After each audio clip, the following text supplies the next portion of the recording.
പ്രിയ സുഹൃത്തുക്കളെ, എല്ലാവർക്കും നമസ്കാരം. വളരെ പ്രധാനപ്പെട്ട ഈ ലോകത്തെ തന്നെ മാറ്റിമറിക്കാൻ സാധ്യതയുള്ള ഒരു കാര്യത്തെക്കുറിച്ചാണ് നമ്മളിന്ന് സംസാരിക്കാൻ പോകുന്നത്. ഇലോൺ മസ്കും അദ്ദേഹത്തിൻ്റെ ചിന്തകളോ ഈ ലോകത്തെ എങ്ങനെയാണ് മാറ്റിമറിക്കാൻ പോകുന്നത്. പലപ്പോഴും ഞാൻ തന്നെ അല്ലെങ്കിൽ ഞങ്ങളുടെ സുഹൃത്ത് സർക്കിളിൽ തന്നെ ചിന്തിച്ചു പോയിട്ടുണ്ട്, ഈ ഇലോൺ മസ്ക് ഒരു മനുഷ്യനാണോ അതോ വല്ല ഏലിയനും വന്നതാണ്. കാരണം അദ്ദേഹം ഈ ഭൂമിയിൽ നടപ്പാക്കുന്ന കാര്യങ്ങൾ മനുഷ്യന്മാരൊന്നും ഇത്ര കാലം ആലോചിക്കാത്ത പല മേഖലകളിലുമാണ്. ഇപ്പോൾ സ്പേസ് സെക്ടറിൽ തന്നെ അദ്ദേഹം കൊണ്ടുവന്നിരിക്കുന്ന മാറ്റങ്ങൾ നമ്മൾ അനുഭവിച്ചുകൊണ്ടിരിക്കുകയാണ്. സ്പേസ് ഷിപ്പ് അതുപോലെ തന്നെ ചൊവ്വയിൽ കോളനിവൽക്കരണമായിരുന്നു കുറച്ചു കാലം മുമ്പ് വരെ നമ്മൾ കേട്ടുകൊണ്ടിരുന്നത്. എന്നാൽ അദ്ദേഹം തലച്ചോറിൽ ചിപ്പ് പിടിപ്പിച്ചിരിക്കുകയാണ്. നമ്മുടെ തലച്ചോറ് തുറന്നിട്ട് അതിനകത്തൊരു ചിപ്പ് പിടിപ്പിച്ചിരിക്കുകയാണ്. എന്നിട്ട് ഈ ചിപ്പ് ഉപയോഗിച്ചിട്ട് നമുക്ക് എന്ത് ചെയ്യാൻ പറ്റും? നമുക്ക് കമ്മ്യൂണിക്കേറ്റ് ചെയ്യാൻ പറ്റും പുറത്തേക്ക്. അതിനെക്കുറിച്ചാണ് നമ്മൾ ഇന്ന് ഈ വീഡിയോയിൽ സംസാരിക്കാൻ പോകുന്നത്. അപ്പോൾ എല്ലാവർക്കും AKS ടെക് ഇൻഫോയുടെ ഈ പുതിയ വീഡിയോയിലേക്ക് സുസ്വാഗതം.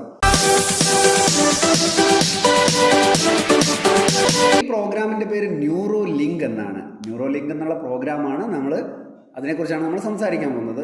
ഇപ്പോൾ നമ്മൾ സയൻസ് ഫിക്ഷനിലൊക്കെ കേട്ടിരിക്കുന്ന പല കഥകൾ റിയൽ വേൾഡിലേക്ക് വരുന്ന ഒരു സിറ്റുവേഷനാണ് ആക്ച്വലി ഈ ന്യൂറോ ലിങ്ക് കൊണ്ട് ഉണ്ടാക്കിയിരിക്കുന്നത്. അതിൽ എന്താ ചെയ്തിരിക്കുന്നത് അറിയോ? ഫസ്റ്റ് ഹ്യൂമൻ ഇംപ്ലാന്റ്, അതായത് ഹ്യൂമൻ്റെ തലച്ചോറിനകത്ത് സർജറി നടത്തിയിട്ട് ഒരു ചിപ്പ് പിടിപ്പിച്ചിരിക്കുകയാണ്. ഈ ചിപ്പ് എന്ത് ചെയ്യാൻ പറ്റും? എക്സ്റ്റേണൽ വേൾഡുമായിട്ട് അതിന് കമ്മ്യൂണിക്കേറ്റ് ചെയ്യാൻ പറ്റും.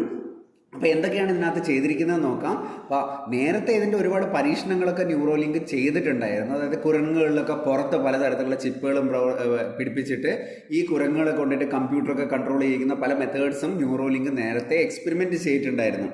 അപ്പോൾ ഈ പുതിയ പരീക്ഷണത്തിനകത്ത് ചെയ്തിരിക്കുന്നത് നമ്മുടെ തലച്ചോറിനെ സർജറി ചെയ്തിട്ട് സെറിബ്രൽ കോർട്ടെക്സ് എന്ന തലച്ചോറിൻ്റെ ഭാഗത്ത് ഒരു ചെറിയ ചിപ്പ് പിടിപ്പിച്ചു. N1 എന്നാണ് ഈ ചിപ്പിൻ്റെ പേര്.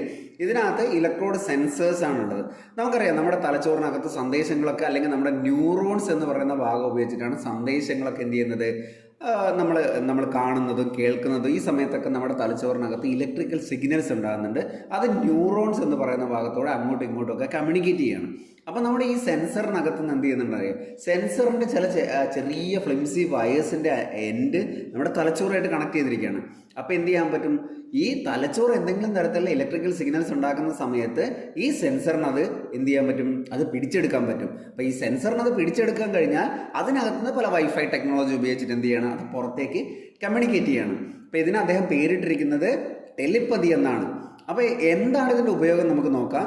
അപ്പോൾ ഈ ചിപ്പ് നമ്മൾ എക്സ്റ്റേണലി ഒരു ഡിവൈസ് ആയിട്ട് കണക്റ്റഡ് ആണ്. അപ്പോൾ നമ്മൾ എന്തെങ്കിലും ഒരു കാര്യം ചിന്തിച്ചു കഴിഞ്ഞാൽ അതിന് കറസ്പോണ്ടിങ് ആയിട്ടുള്ള ഇലക്ട്രിക്കൽ വേവ്സ് നമ്മുടെ ബ്രെയിനകത്ത് ഉണ്ടാവുകയും അത് ഈ ചിപ്പ് ക്യാപ്ചർ ചെയ്യുകയും ഈ സന്ദേശങ്ങൾ പുറത്തേക്ക് അയക്കുകയും ചെയ്യും. ഇത് ഉപയോഗിച്ചിട്ട് നമുക്ക് എന്ത് ചെയ്യാം? ഒരു മൊബൈലിലേക്ക് കണക്ട് ചെയ്യാം.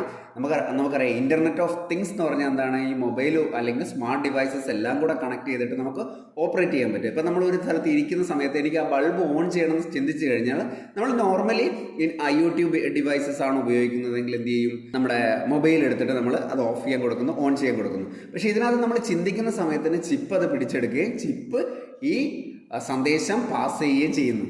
ഇപ്പോൾ ഇതിൻ്റെ പ്രധാനപ്പെട്ട ഒരു ഗുണങ്ങളെന്ന് പറഞ്ഞാൽ, ഇപ്പോൾ ഫിസിക്കലി ചാലഞ്ച്ഡ് ആയിട്ടുള്ള ഒരാൾക്ക് പല കാര്യങ്ങളും ചെയ്യാൻ പറ്റില്ല. അപ്പോൾ അയാൾ മനസ്സിൽ ചിന്തിച്ചാൽ മാത്രം മതി. ഇപ്പോൾ ചിന്തിക്കുന്ന സമയത്ത് ഇപ്പോൾ കമ്പ്യൂട്ടറാണ് ഉപയോഗിക്കുന്നതെങ്കിൽ അയാൾക്ക് ഗെയിം കളിക്കണമെങ്കിൽ എന്ത് ചെയ്താൽ മനസ്സിൽ ചിന്തിച്ചാൽ മതി. ഇൻ്റർനെറ്റ് ഓപ്പൺ ചെയ്യണമെന്ന് പറഞ്ഞാൽ മനസ്സിൽ ചിന്തിച്ചാൽ മതി. ന്യൂറോ ലിങ്ക് ഈ തരത്തിലുള്ള പരീക്ഷണങ്ങളാണ് നടത്താൻ പോകുന്നത്. ഇപ്പോൾ വീട്ടിലെ എല്ലാ ഉപകരണങ്ങളും നമുക്ക് എന്ത് ചെയ്യാൻ പറ്റും? കിടന്നുകൊണ്ട് ഓപ്പറേറ്റ് ചെയ്യാൻ പറ്റും. അതുപോലെ തന്നെ നമുക്ക് കണ്ണ് കാണാത്തൊരു വ്യക്തി ഉണ്ടെന്ന് വിചാരിക്കാം. അപ്പോൾ കണ്ണ് കാണാത്തൊരു വ്യക്തിക്ക് അയാളുടെ കണ്ണിൻ്റെ ഹാർഡ്വെയർ, നമ്മൾ കണ്ണ് എന്ന് പറയുന്ന ഭാഗത്തിനാണ് പ്രശ്നം. അപ്പോൾ എക്സ്റ്റേണലി നമ്മളൊരു ക്യാമറ വയ്ക്കുകയാണ്, തലയ്ക്ക് മുകളിൽ 2 ക്യാമറ വയ്ക്കുകയാണ്. ഈ ക്യാമറ എന്നുള്ള സന്ദേശങ്ങൾ എന്ത് ചെയ്യണം? നമ്മുടെ തലച്ചോറിൽ ബ്രെയിനകത്ത് ഇംപ്ലാന്റ് ചെയ്തിരിക്കുന്ന ചിപ്പിലെത്തുകയാണ്.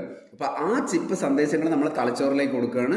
അങ്ങനെ നമുക്ക് കാണാത്ത ആൾക്ക് എന്ത് ചെയ്യാൻ പറ്റും? കാണാൻ പറ്റും. കേൾക്കാത്ത ആൾക്ക് വേണമെങ്കിൽ കേൾക്കാൻ പറ്റും. നമ്മുടെ വേൾഡിൽ ഇത് ഉണ്ടാക്കാൻ പോകുന്ന ഇമ്പാക്റ്റ്, ഇതുകൊണ്ടുണ്ടാകുന്ന ഇമ്പാക്റ്റ് എന്ന് പറഞ്ഞാൽ നമുക്ക് വിശ്വസിക്കുക, അല്ലെങ്കിൽ നമ്മളിപ്പം സ്വപ്നം കാണുന്നതിൻ്റെ അപ്പുറത്തായിരിക്കും. 10-15 കൊല്ലം മുമ്പ് ഒരു മൊബൈൽ ഫോൺ എടുത്തിട്ട് നമുക്ക് ഒരാളെ കണ്ടുകൊണ്ട് സംസാരിക്കാൻ പറ്റുന്നതാണ്. അതൊന്നൊരു അത്ഭുതമായിരുന്നു. പക്ഷേ ഇന്നത് സർവ്വസാധാരണമായി കഴിഞ്ഞു. ന്യൂറോ ലിങ്കിൻ്റെ ഈ പുതിയ പരീക്ഷണങ്ങളും ചിലപ്പോൾ ലോകത്തിൻ്റെ ഗതിയെ തന്നെ മാറ്റിമറിച്ചേക്കാം. നമുക്ക് എന്തായാലും അതിനായിട്ട് കാത്തിരിക്കാം. വീണ്ടും കാണാം. Bye bye.